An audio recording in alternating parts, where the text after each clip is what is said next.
ఆంధ్రప్రదేశ్లో కూటమి సీట్లపై క్లారిటీ వచ్చినా కొన్ని స్థానాలలో అసమ్మతి కొనసాగుతోంది. ఈ క్రమంలో ఉండి టికెట్పై పంచాయతీ తెగడం లేదు. ఉండి నుంచి రఘురామకృష్ణంరాజు పోటీ చేస్తారనే అంచనాలు ఉన్నాయి.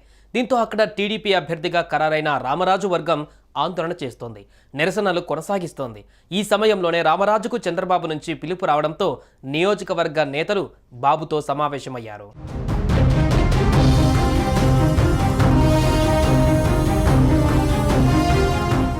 ఉండి నియోజకవర్గ కార్యకర్తలతో చంద్రబాబు సమావేశమయ్యారు. ప్రత్యేక పరిస్థితులలో ఉండి కార్యకర్తలను పిలవవలసి వచ్చిందని చంద్రబాబు అన్నారు. రామరాజుపై ప్రత్యేక అభిమానం ఉందని చెప్పారు. రఘురామకృష్ణంరాజుకు న్యాయం చేయాలని చూస్తున్నామని చంద్రబాబు పేర్కొన్నారు.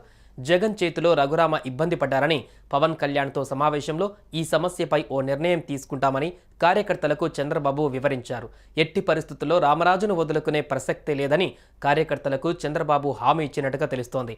ఉండి సీటుపై 2 రోజులలో స్పష్టత ఇస్తారని చంద్రబాబు పేర్కొన్నారు.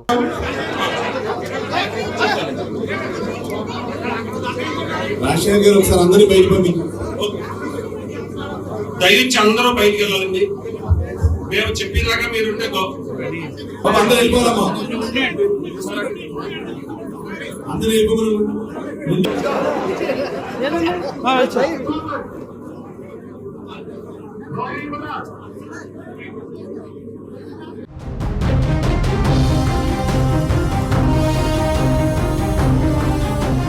మరోవైపు సమావేశంలో రామరాజుకే టికెట్ ఇవ్వాలని కార్యకర్తలు ఆందోళన చేశారు. ఆయనకు ఇస్తేనే కలిసి పనిచేస్తామని, టికెట్ వేరే వారికి ఇస్తే సహించబోమని తేల్చి చెప్పారు.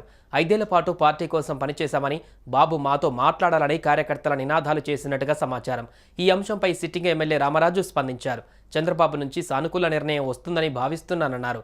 బాబు ప్రకటన తర్వాత కార్యాచరణ ప్రకటిస్తారని తెలిపారు.